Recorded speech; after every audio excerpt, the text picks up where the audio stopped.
Oh my god, Scott, that's the speedrun. This wasn't what I had planned 30 days ago, but let's have a look at how I got here anyways.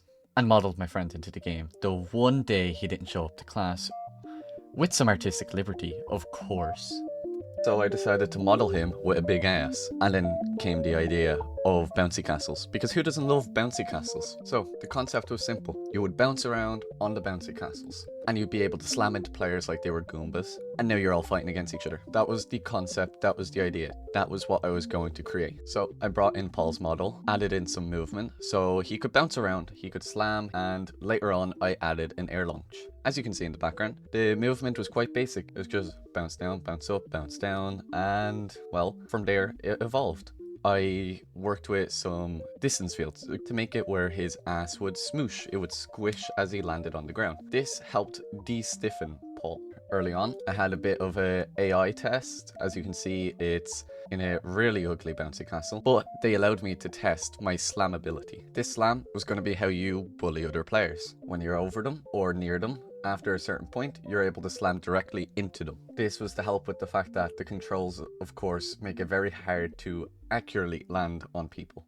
Multiplayer. Cue the disaster, which was trying to get multiplayer to work nicely. To begin with, I just copied all of the multiplayer component. I copied that, chucked it into this game, and begun from there. Initially, players couldn't move. They were just floating in midair. No idea why. Fixed it.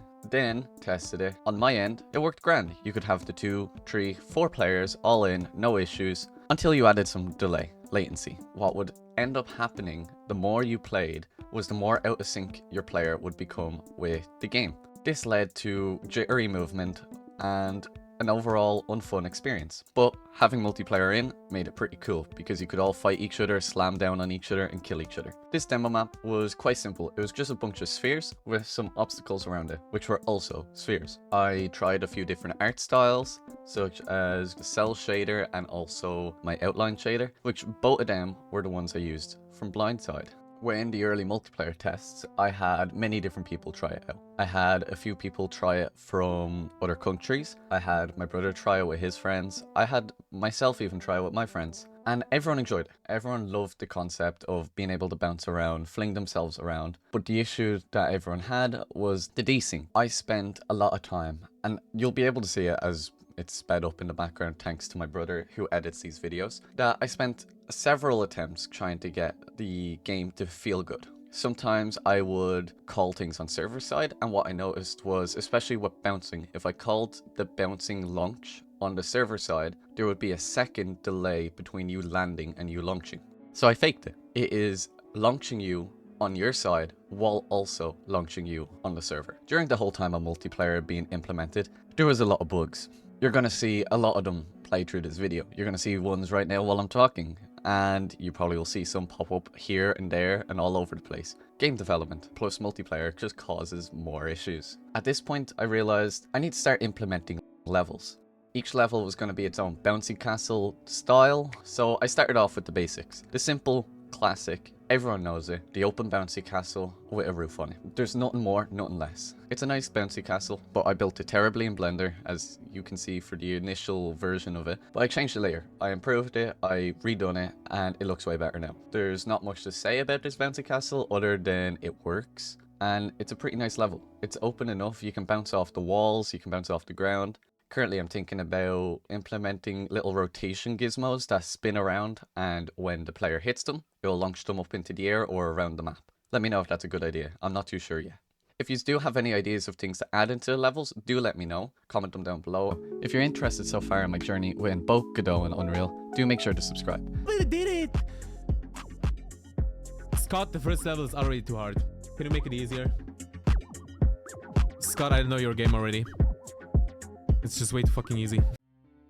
What I implemented was the air launch ability. This was initially able to be spammed. You were able to fly around the map because you could spam it whenever you wanted. What I did then was I changed the air launch to be used when you do tricks. So when you do a back flip, a front flip, left or right, that will call a trick. And when you do that trick, it fills up your air launch meter, which is this lovely piece of art that I created, which was a giant butt with wings. Don't question it, just go with it. You can launch at any point when you have any sort of amount of air launch available. When it's slightly charged versus fully charged, it changes how far you launch. Granted, I do not recommend launching when, you only have one charge, because it's terrible. But when you have 3, go ahead.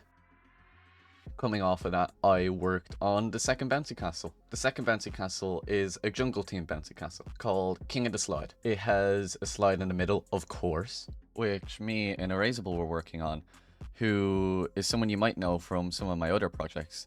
This, unfortunately, was a secret project that never actually came into fruition. I changed it a little. It used to be a full tube, but I changed it to an open tube. This was going to be the feature map for King of the Slide, a game mode that is similar to King of the Hill, where you have to get up to the top of the slide and climb a section on the top to earn points. So the scoring is different here than it is in the free-for-all map. It's also just a really cool level. I'm so happy with how I designed it, having the palm trees around, the slide in the center, and the ball pit in the middle. It's a more open map compared to the initial one, and it's a little bit larger, but most people will be fighting around the center trying to reach up. I have 2 ways of getting up to the top. There's the slide itself, and then there's going to be the wall parkour. In the version you'll see in the background, the wall parkour does not exist. I changed it around and I made the staircase instead be like a wall jump section, which is harder to do, but if people understand and learn how to do it, they'll be able to pull it off really well. At this point, I also implemented some sounds. You couldn't hear anything, and I thought some sounds to spice up the game would be a good idea. The initial sounds I implemented were the bounce sound, as you can hear in the background here.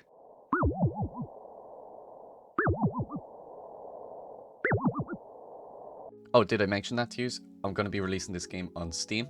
The store page is currently being set up, but make sure to join the Discord below, and I'll let you know once it's out to wishlist. From here, I have a game loop. You could go in, you can play against your friends, you could kill each other, you can die, you can go back out, you can play, you can do another round, it'll keep loading. The game is playable, but I'm not finished yet. At this point, I had the Steam page getting set up, so I need to start doing the UI. The name of the game was going to be Bouncy Book Castle, and I drew it up. I went for a style that fits the idea of the game. Each letter kind of looks nearly like a bouncy ball of sorts with the lighting and the coloring. And because of the way I designed the game, I didn't have to worry too much about perfecting the title. I think the hand-drawn, childish look fits the game's theme. And overall, the game's coming together pretty well and pretty quickly, which I wasn't expecting to be the case. I thought it was going to take me a lot longer to get to the state that I'm in now, but if you have any suggestions of things to add, currently on track is power-ups, the rotation gizmos,